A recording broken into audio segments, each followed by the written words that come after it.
주님의 이름으로 문안드립니다.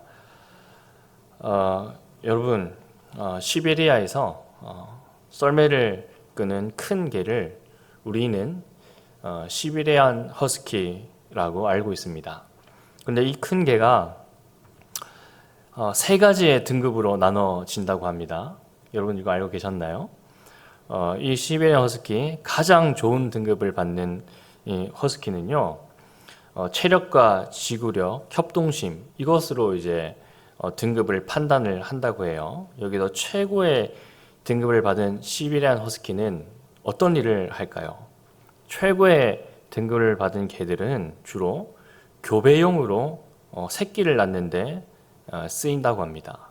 그리고 두 번째 등급을 받은 이 시베리안 허스키들은 썰매를 끄는 개들입니다. 이들은요, 중성화를 시킨 다음에 평생 썰매를 끈다고 합니다. 그렇게 생을 마쳐요. 운송수단이죠. 그리고 가장 등급이 떨어지는 세 번째 이 허스키들은 썰매를 끄는 힘이 부족하다고 해요. 좀 지능도 떨어지고 협동심도 부족한 이 개들이 3등급의 판정을 받습니다. 그렇다면 이 제일 떨어지는 등급을 받은 시베리안 허스키들은 어떤 일을 할까요? 추운 환경에 적용을 할 수 없는 개들입니다. 그래서 따뜻한 가정집으로 갑니다. 반려견이 됩니다. 애완견이 되는 것이죠. 그러니까 우리가 키우고 있는, 사람들이 키우고 있는 이 허스키들은 썰매를 끌기에 힘이 부족하니까 이제 수출을 해서 이 반려견으로 키워진다고 합니다. 역설적인 것은 가장 낮은 등급으로 평가받는 이 개들이 사람들에게 가장 큰 사랑을 받는다는 사실입니다. 따뜻한 집에서 사료를 먹으면서 꼬리만 흔들면 예쁨을 받습니다. 반면에 힘이 센 이 허스키들은 눈과 비를 맞아가며 썰매를 끌고 다닙니다. 여러분, 이찬수 목사님 설교 많이 들으시나요? 저도 이 이찬수 목사님 설교를 가끔씩 듣는데 설교 중에 이런 말씀을 하시는 겁니다. 교회가 크다 보니 많은 부교역자들이 오고 간다는 겁니다. 그런데 이찬수 목사님 기억에 남는 부교역자는 성과를 척척 많이 내고 또 맡은 일을 충실히 완벽히 해내는 그런 부목사가 아니라 뭔가 좀 삶이 힘들고 뭔가 좀 잘 풀리지 않고 건강하지 못하고 그래서 마음이 짠한 그런 부교역자가 오래 기억에 남더라 라는 말씀을 하시는 겁니다.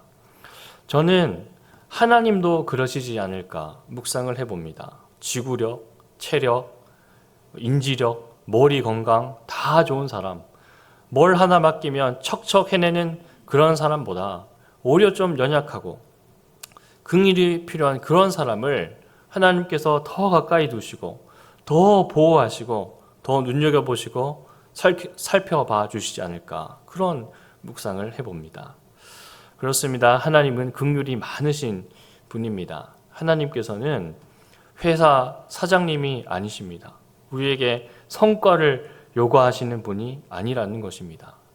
우리 있는 모습 그대로 주님 앞에 나아갈 때 하나님께서 우리에게 크신 긍휼을 베풀어 주실 줄 믿습니다. 시편 8편은 다윗의 시로 전해집니다. 처음에 밤하늘의 별과 우주의 강대함을 시편 기자가 표현합니다. 그리고 나서 인간의 보잘것 없음을 깨달으며 찬양하는 시입니다. 어린아이가 등장하죠. 고대 근동 사회에서 어린아이와 젖먹이는 가장 무력하고 가장 취약한 존재입니다. 철저히 보호를 받아야 될 대상이죠. 우리 어린아이들 어릴 적 키울 때 어떡합니까? 예전에 이렇게 이런 이야기를 들은 적이 있습니다. 어른들 틈바구니에서 자다가 어린아이가 깔려 죽고 또 조금만 상한 음식 먹으면 위독해지는 탈이 나는 존재가 바로 젖먹이와 어린 아이들입니다. 또 예전에는 우리가 다 알다시피 유아 사망률이 매우 높았습니다. 그런 어린아이가 오늘 시편 8편 2편에 원수를 대적한다, 원수를 잠잠케 한다 기록하고 있습니다. 원수는 그 당시 이스라엘 주변에 있는 강대국, 블레셋, 아람, 아수르, 바벨론을 일컫기도 하고, 또는 영적인 원수, 하나님을 대적하는 세력을 상징하기도 합니다. 이 어린아이가 영적인 원수, 이스라엘 역사의 원수를 대적하고 잠잠케 한다라는 하나님의 말씀이 여기에 기록되어 있습니다. 하나님이 강한 군사력 또는 이순신 장군 같은 영웅이 아니라 가장 연약한 자를 통하여 하나님의 역사를 펼쳐간다는 메시지입니다. 하나님은 세상에 힘있고 강한 자들만을 사용하시는 분이 아니라는 겁니다. 때로는 아무 힘이 없는 어린아이, 젖먹이 같은 아이들을 통해서 권능을 세우시는 분이라는 것입니다. 신약에도 이런 연약한 교회가 있습니다. 미약한 교회가 많은데 그 중에 한 교회를 꼽으라면 골로새 교회를 꼽을 수 있습니다. 이 골로새 교회, 이 상황을 좀 살펴볼 필요가 있습니다. 골로새 교회는 본래는 이 소아시아 무역의 중심에 있던 도시였습니다. 그런데 시간이 흐를수록 이 경제 문화의 중심은 라우디게아, 또 옆에 있는 헤라볼리로 점점 이동했고, 이 골로새는 점점 쇠퇴해가는 도시가 되었습니다. 왕년에 잘 나갔던 도시입니다. 우리나라도 지방에 청년이 사라지고 일거리가 없어져서 쇠퇴한다고 그러죠. 그런 도시가 2000년 전에 골로새였습니다. 이 활력이 없고 부흥이 기대하기 힘든 도시에 복음이 전파되고 교회가 개척된 곳입니다. 이런 교회에 말씀이 풍성해져서 하나님의 영광이 나타날 것이라는 바로 바울의 위로와 권면이 담겨져 있는 것입니다. 여러분, 제가 여기 앞에 앉아 계신 오늘 찬양 인도하신 박상현 전사님을 처음 만나 뵀을 때요, 이 박상현 전사님이 저에게 이런 질문을 했습니다. 저에게 목사님 고향이 어디세요? 라고 물어보는 거예요. 제가 거의 완벽한 서울말을 구사하지만 제가 고향이 서울이 아닙니다. 제가 포항이라고 대답했습니다. 그러자 이 박상현 전사님 다시 제게 물어봤어요. 맑고 청량한 목소리로, 포항은 전라도에 있나요? 네. 순간 당황했지만 제가 경상도라고 친절하게 대답해 주었습니다. 또 제가 마음이 넓어서 옥상이나 화장실로 따로 부르지 않았습니다. 네, 그런 도시, 예전에 포항, 철강도시로 유명세를 떨쳤지 않습니까? 그런데 현재는 많이 힘든 도시, 그런 도시가 바로 골로새입니다. 그런 도시에 복음을 전파하고 교회가 세워졌는데, 그 도시, 미약한 도시에 바울이 권면을 하고 있는 거죠. 온누리교회 하면 떠오르는 목사님이 계시고, 영락교회 하면 떠오르는 목사님이 있는데, 골로새 교회, 딱히 골로새 교회 하면 마땅히 떠오르는 사람이 없습니다. 골로새 교회는 예루살렘 교회처럼 사도들이 직접 세운 교회도 아니고, 베드로, 요한, 바울, 이런 유명한 사람들이 세운 교회가 아닙니다. 큰 후견인이 없는 교회입니다. 바울의 제자 에바브라가 복음을 전파해서 세운 교회, 말 그대로 작고 연약한 개척 교회였습니다. 이 골로새 교회가요, 도시만큼이나 교회의 상황은 더 어려웠습니다. 외부에서는 유대인들이 율법주의를 주입하려고 그러고, 헬라 철학이 들어오고, 또 천사 숭배가 들어오는 교회였습니다. 그리고 또 예수님만으로는 충분하지 않다고 다른 비밀스러운 지혜, 영주주의가 필요하다라고 거짓 교훈을 전파하고 있는 사람들도 있었습니다. 성도 수는 작고, 영향력은 미약하고, 외부의 압박은 거센, 내부적인 분열이 있는 그런 교회에 바울이 권면의 말을 하고 있는 것입니다. 너희 안에 그리스도의 말씀이 풍성히 거하면 찬양과 감사의 입술로 하나님께서 권능을 세우신다라는 선포입니다. 마치 어린아이와 젖먹이를 통해 원수를 잠잠케 하신다는 말씀과 같은 흐름으로 나아갑니다. 하나님께서 이런 미약한 교회를 통해서 권능을 세우신다는 말씀이 기록되어 있습니다. 얼마 전에 저와 우리 부교역자들이 안산에 있는 한 교회를 탐방했습니다. 그 교회 교인의 90%가 이 30대, 40대였습니다. 그리고 50대 권사님 한 분이 계셨습니다. 어른 170명 정도가 출석하는데 대부분 3040, 그리고 교회학교 자녀들이 한 150명 정도 되었습니다. 아이들로 가득 찬 교회였습니다. 교회가 처음에는 키즈 카페로 시작했는데 지금은 이제 점점 부흥을 해서 지역에서 좀 이름이 알려진 교회가 되었습니다. 그 교회를 개척하셔서 목회하시는 목사님과 오랫동안 이야기를 나누다가 이런 이야기를 들었습니다. 교회가 성장하자 이 교회 공간이 부족해지지 않겠습니까? 그래서 근처에 있는 대학교 광장을 빌려서 예배를 드리려고 했답니다.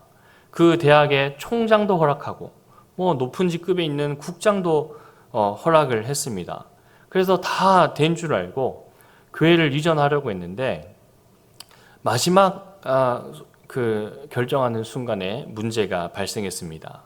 주일에 이 불을 켜주고 냉난방을 관리해 줄 수 있는 직원이 저는 주일에 절대 출근할 수 없습니다 라고 거부하는 겁니다. 사례를 더 주고 또 출근할 수 있는 시간을 더 조정을 해준다 그래도 그분이 절대 자신은 그 일요일에 출근할 수 없다고 해서 결국 계약이 무산되었다라는 말씀을 들었습니다. 그 말씀을 그 대화 속에서 저는 시편 8편의 말씀이 생각이 났습니다. 겉으로는 아무 힘이 없이 보이는 그 사람이 교회의 길을 막을 수도 있고 또 열 수도 있구나라는 생각이 들었습니다. 바로 이 어린아이와 젖먹이 같은 존재가 하나님의 권능을 세우기도 하고 또 교회의 길을 이렇게 막을 수도 있구나라는 생각이 들었다는 것입니다. 시편 8편은 단순히 어린아이와 젖먹이의 입을 말하는 것이 아닙니다. 그들은 입술에서 나오는 찬양과 감사가 하나님의 권능이 된다는 말씀입니다. 여러분, 세상은 강한 논리, 힘, 이 권력을 통해서 문제를 해결을 하려고 합니다. 그러나 하나님은 전혀 다른 방식으로 역사를 하십니다. 아무 힘 없는 어린아이, 그 찬양, 미약한 성도의 입술의 고백을 통해서 원수와 이 보복자들을 잠잠케 하신다라고 말씀하고 계십니다. 제가 아는 한 목사님이 있습니다. 이 목사님 아버지께서는 한 광역시의 시의원을 지냈던 분입니다. 이 아버지, 신앙은 없는데 유복한 분이셨습니다.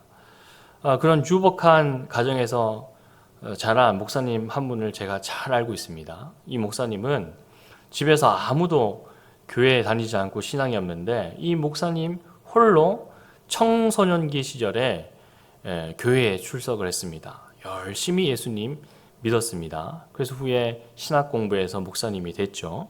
그리고 그 목사님 위에는 형님이 한 명 있었습니다. 근데 이 형은 신앙이 없는 형이었어요. 이 목사님은 청소년 때부터 열심히 교회 생활하고 예수님 믿었는데 형은 정반대의 길로 갔습니다. 그러다가 이 목사님의 형이 군입대를 하게 되었습니다. 군입대 하기 전에 그 형님이 집에 큰 선물을 안겨주고 갔습니다. 그것이 무엇이냐면 아버지에게 손자를 안겨드리고 왔습니다.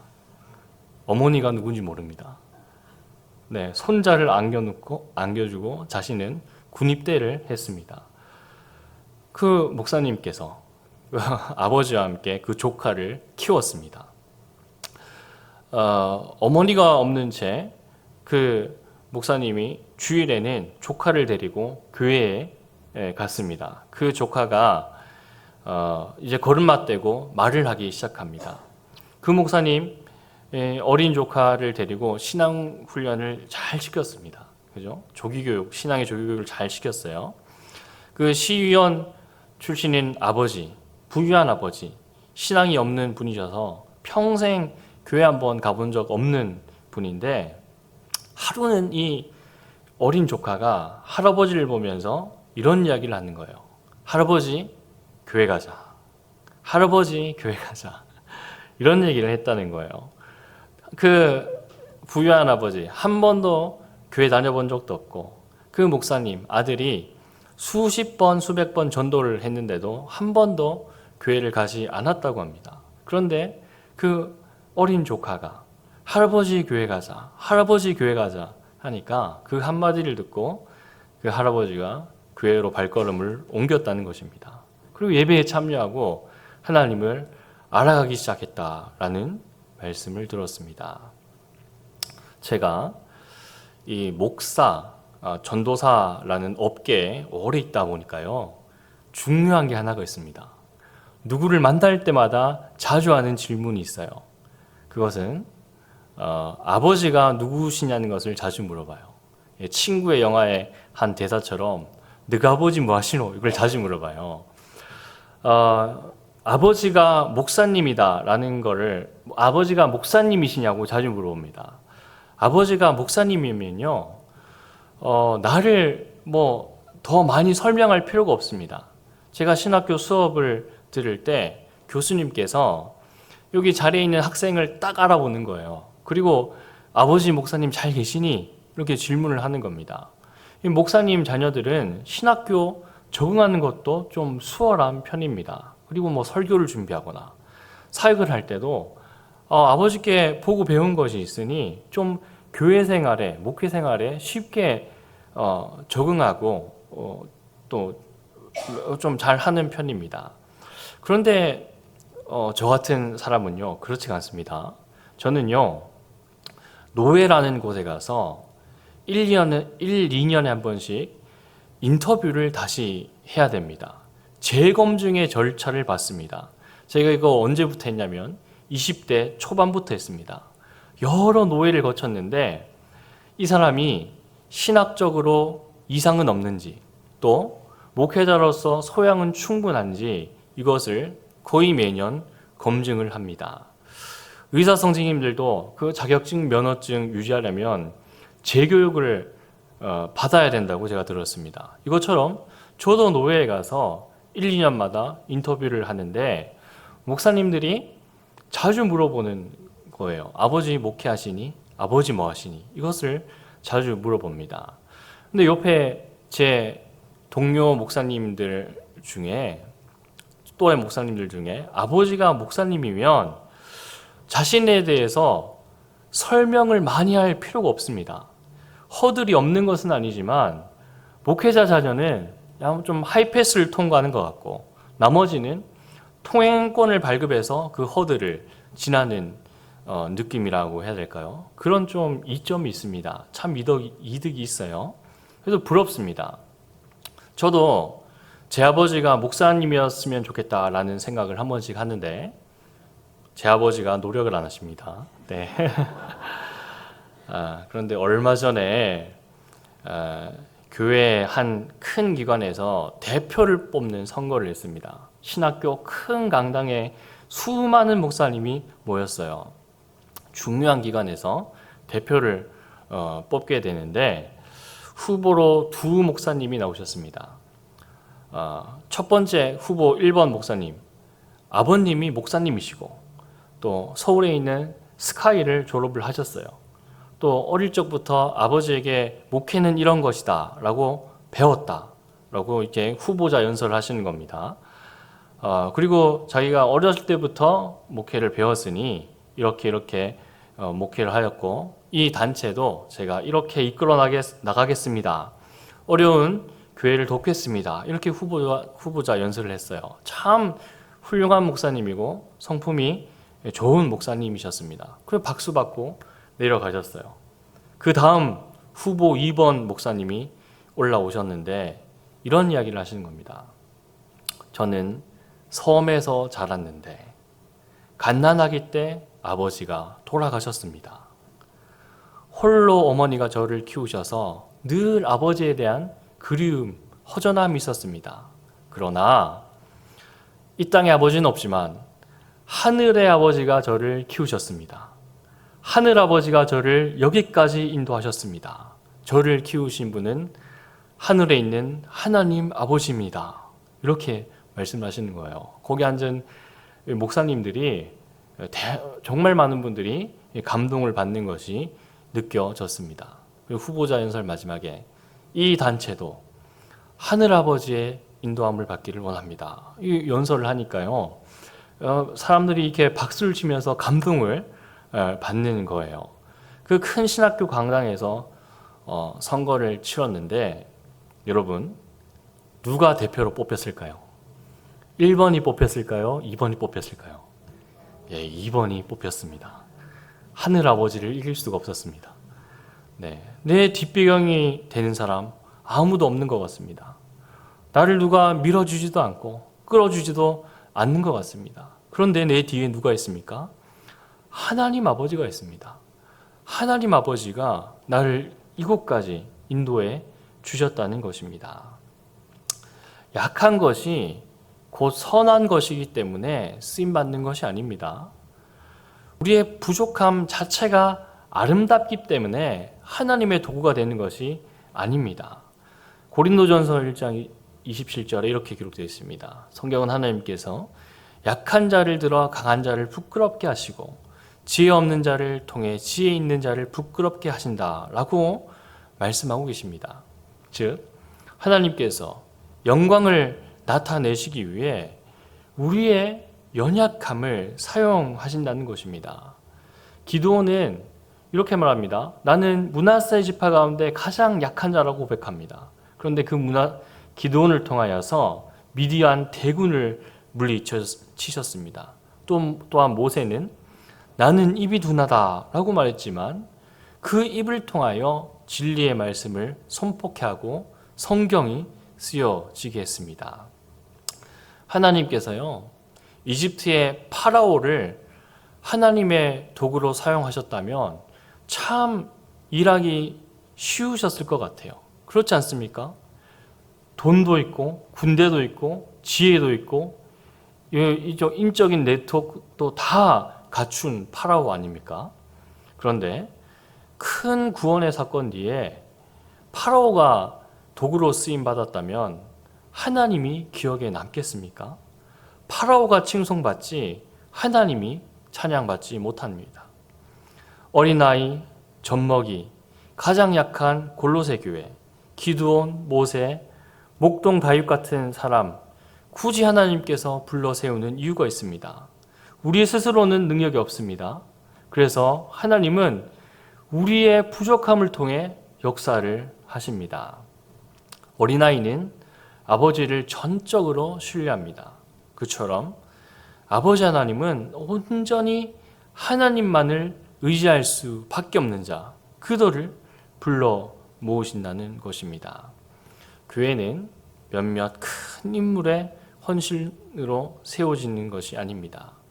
보이지 않는 곳에서 섬기는 분들, 기도하는 분들, 헌금하시는 분들, 봉사하시는 분들, 작은 친절의 말 한마디로 교회가 든든히 세워줄 줄 믿습니다. 예수님께 드려진 하나이의 도시락, 오병이어 아주 작은 것이지만 주님은 그 이름 없는 성도의 기도와 헌신을 통해 교회를 세워 나가셨다는 것입니다. 나의 작은 섬김도 하나님께서 권능으로 사용하실 줄 믿습니다. 서울 청파동에 가면 청파 감리교회가 있습니다. 이제 은퇴하셨지만 그것을 섬기셨던 김기석 목사님을 기억하실 줄 압니다. 그분은 늘 맑고 순결한 신앙으로 많은 이들에게 감동을 주셨습니다. 제가 신학생 시절 직접 그분을 만나 뵌 적이 있습니다. 손을 이렇게 잡고 악수를 하는데 그분의 따뜻함과 고결함이 지금도 제 마음에 남아 있습니다. 김미성 목사님께서 어느 강의에서 비노바 베버라는 인도 철학자 이야기를 소개하면서 나도 그 사람처럼 됐으면 좋겠다라는 이야기를 하시는 거예요. 비노바 베버, 간디와 함께 인권 운동을 했고 가난한 이들에게 토지를 나누어주는 운동을 전개한 사람입니다. 사람들이 그에게 당신의 꿈은 무엇입니까? 라고 물었을 때 이 비노바 베버는 이렇게 대답을 했습니다. 내 꿈은 백과사전과 같은 사람이 되는 것입니다. 이 말은요, 척척 박사가 되겠다는 말이 아닙니다. 책장 구석에 꽂혀 있는 책, 아무 소리도 내지 않습니다. 그러나 누군가가 필요할 때 와서 그 백과사전을 꺼내 읽습니다. 지혜를 얻고 깨닫습니다. 그리고 제자리에 꽂아둡니다. 백과사전, 억지로 누군가를 가르치려고 하지도 않고 거만하지도 않습니다. 조용히 거기에 꽂혀있는 책일 뿐인데 사람들이 알아서 찾아와서 도움을 얻고 다시 조용히 꽂아 놓는다는 것입니다. 김규성 목사님도 이렇게 말씀하셨습니다. 나도 예수 안에서 그런 사람이 되고 싶다. 나도 내가 열심히 드러내지 않아도 내 속에 그리스도의 말씀이 풍성히 거하면 다른 사람들이 나를 통해 하나님을 보지 않겠는가. 성도 여러분, 이것이 바로 골로새서 3장 16절의 참 의미가 아니겠습니까? 말씀이 우리 속에 풍성히 거할 때 우리의 삶은 억지로 애쓰지 않아도 누군가에게 권면과 위로, 평화가 될 줄 믿습니다. 하나님은 강하고 대단한 사람만 쓰지 않으십니다. 오늘도 어린아이와 젖먹이 같은 우리의 입술을 통해 권능을 세워 나가시는 줄 믿습니다. 골로새 교회처럼 작고 연약해 보여도 그 안에서 말씀이 풍성히 거하고 찬양이 살아있으면 그 사람을 통해 하나님은 하나님의 나라와 교회를 세워 나가실 줄 믿습니다. 작은 손길로 교회를 세워나가는 저와 여러분 되시기를 소망합니다. 하나님께서 우리의 삶을 통해 교회를 든든히 세우시고 하나님 나라를 확장해 나가실 줄 믿습니다.